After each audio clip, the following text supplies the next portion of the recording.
let's explore 35 new features in iOS 12.2. Well, Andrew here from AppleInsider, and we have our iPhone XS Max upgraded to iOS 12.2. There are a ton of new features in here, from new icons, new remote widgets, new HomeKit devices, and so much more. So let's go ahead and dive in and check out 35 new features and changes in the latest update. Starting off with HomeKit. HomeKit now supports televisions from the likes of Sony, LG, Vizio, and others. They can be added directly to the Home app and then controlled like other HomeKit devices. You can ask Siri to turn your TV on and off, switch inputs, and the rest.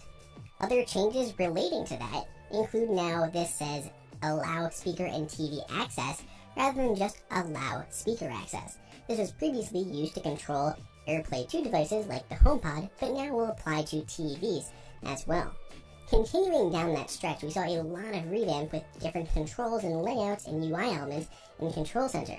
With the music widget, there's a new adaptive icon in that top right hand corner that changes based on how you're listening to music, whether it's to an AirPlay device, to an Apple TV, or something else. We also have a new icon for the remote. This remote used to control the Apple TVs, but now it'll control everything, including HomeKit TVs or your Apple TVs. There's a whole new interface. The skip forward and skip back 10-second buttons are now there.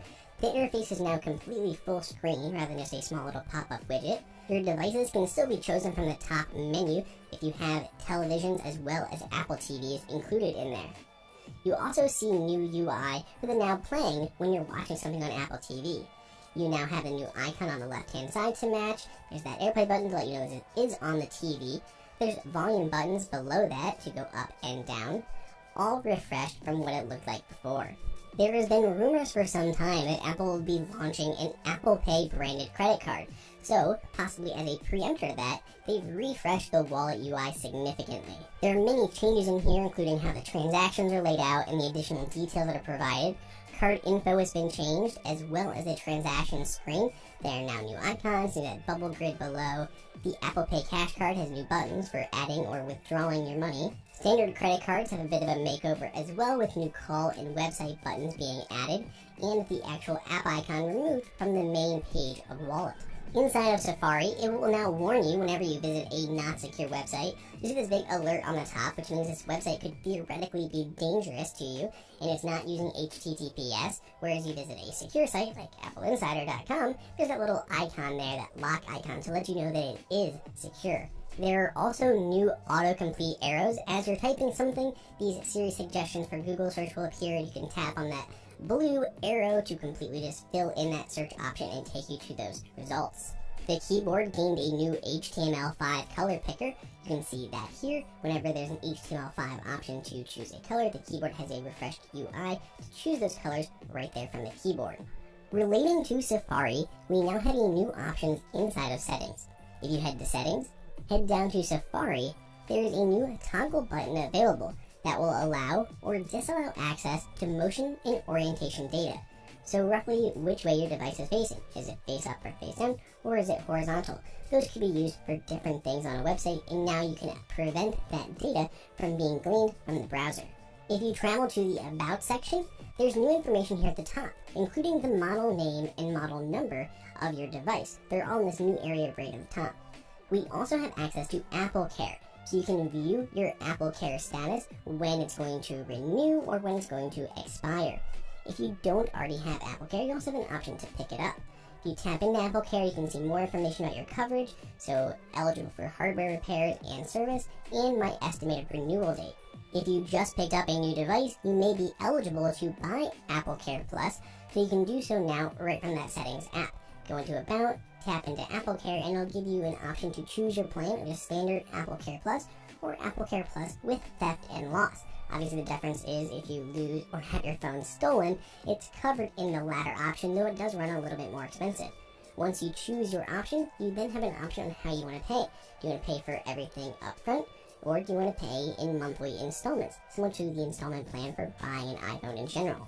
If we backtrack out of the Apple Care in the About menu and we head back to find Maps, we have a new option there, a new toggle switch available for additional information.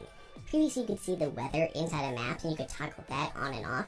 Now you can also toggle on or off the air quality index. It'll appear in a similar location to the weather conditions for wherever you're viewing, but if you don't care about the actual air quality, you can turn that off and not worry about it. It's here in the lower right hand corner, that little green bar. That bar can change colors based on that air quality, and it gives you the index so you know what to expect.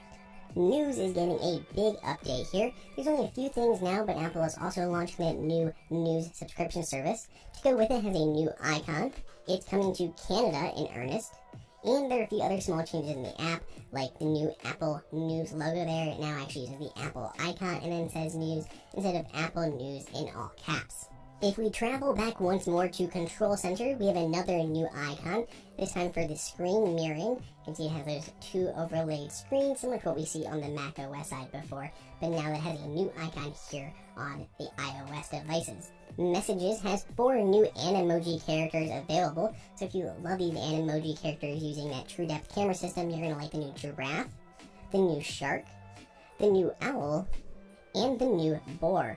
All 4 of these are new animals, adding to the other huge list of animals that are already in here. Monkey, robot, dog, poop, everything else that's already been added. So Apple has quite the extensive lineup.